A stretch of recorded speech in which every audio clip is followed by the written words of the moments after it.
Coach Peter বাটলারের বিরুদ্ধে বিদ্রোহ করা নারী ফুটবলাররা কি শাস্তি পেতে যাচ্ছেন? যত সাফল্যেই থাকুক, শৃঙ্খলা ভঙ্গকারীদের কোনো ছাড় দেওয়ার পক্ষে নয় বাফুফে। বিদ্রোহ সংক্রান্ত তদন্ত রিপোর্ট জমা দেওয়ার পর সে বিষয়টি পরিষ্কার করেছেন ফেডারেশনের সিনিয়র সহসভাপতি। নারী ফুটবল দল 21 পদক পেয়েছে, এটা বাংলাদেশের ফুটবলের জন্য এটা শুধু ফুটবল না, আমি মনে করি যে কোনো স্পোর্টসের জন্য একটা বড় প্রাপ্তি। নারী ফুটবল দল কিন্তু আমাদেরকে অনেক সাফল্য এনে দিয়েছে, তো সেটা কিন্তু অস্বীকার করার কোনো সুযোগই নেই। তো আমরা নারী ফুটবল দলের প্রতি কৃতজ্ঞ, এবং সবচেয়ে বড় জিনিস যেটা হচ্ছে সেটা হচ্ছে ডিসিপ্লিন। সেখানে সাফল্য কিংবা ব্যর্থতা কোনো মূল প্রভাব হিসেবে কাজ করবে বলে আমার অন্তত মনে হয় না। সব দিক বিবেচনা করে, আবেগ যেমন ছিল, তাদের সাফল্য প্লাস নিয়ম অনুবর্তিত, আমরা সব দিক বিবেচনা করেই আমরা অন্তত আমাদের দায়িত্বের প্রতি নির্ভর ছিলাম। টানা দুবার দক্ষিণ এশিয়ার চ্যাম্পিয়ন হয়েছে বাংলাদেশের মেয়েরা। তারই স্বীকৃতি হিসাবে 21 পদক পেতে যাচ্ছে দলটি।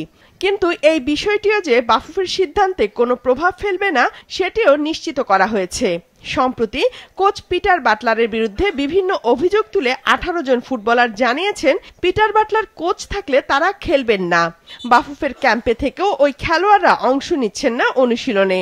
তবে কোচ পিটার বাটলারের অভিযোগ, মূলত 7 জন সিনিয়র ফুটবলার বাকিদের প্ররোচিত করেছে এই বিদ্রোহে। There is no negotiation, and as far as I'm concerned, it's a choice.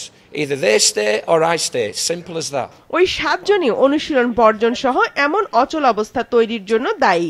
প্রশ্ন উঠেছে, পরিস্থিতি এমন জটিল আকার ধারণ করার আগেই কি তা ঠেকাতে পারত না বাফুফের নারী উইং? এবং প্রায় প্রতিদিনই আমরা অধিক রাত পর্যন্ত কাজ করে সংশ্লিষ্ট পক্ষসমূহের মতামত নিয়েছি, তাদের বক্তব্য শুনেছি। তো এই বক্তব্যের আলোকে আমরা কিছু সিদ্ধান্ত উপনীত হয়েছি এবং কিছু সুপারিশ কারণ খুঁজে পেয়েছি। আমাদের প্রতিবেদনে কিন্তু নারী উইংয়ের করণীয় কী ছিল কিংবা কী করণীয় থাকা উচিত ছিল সে সম্পর্কে কিন্তু আমরা আলোকপাত করেছি। আমার মনে হয় যেহেতু আমরা সভাপতি বরাবর যেই সুপারিশ বা সিদ্ধান্ত দিয়েছি, তা সভাপতি মহোদয় যদি মনে করেন যে এটা নির্বাহী কমিটির মাধ্যমে করবেন, কিংবা উনি হয়তো প্লেয়ারদের সাথে আবার অধিকতর কথা বলে কোনো একটা সিদ্ধান্তে আসবেন। বৃহস্পতিবার সন্ধ্যায় তদন্ত প্রতিবেদন জমা দেয়া হয়েছে। তাতে কি রয়েছে তা গণমাধ্যমের কাছে জানায়নি বাফুফে। তবে বাফুফে কর্তাদের কথাবার্তায় ইঙ্গিত পাওয়া যায় হয়তো শাস্তির মুখে পড়বেন অনুশীলন বর্জন করা ফুটবলাররা।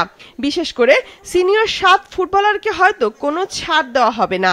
বাফুফের চূড়ান্ত সিদ্ধান্তের জন্য অপেক্ষা করতে হবে কয়েকদিন। সভাপতি তাবিদ আউয়াল এখন বিষয়টি দেখভাল করছেন। বিবেক, আবেগ সবকিছু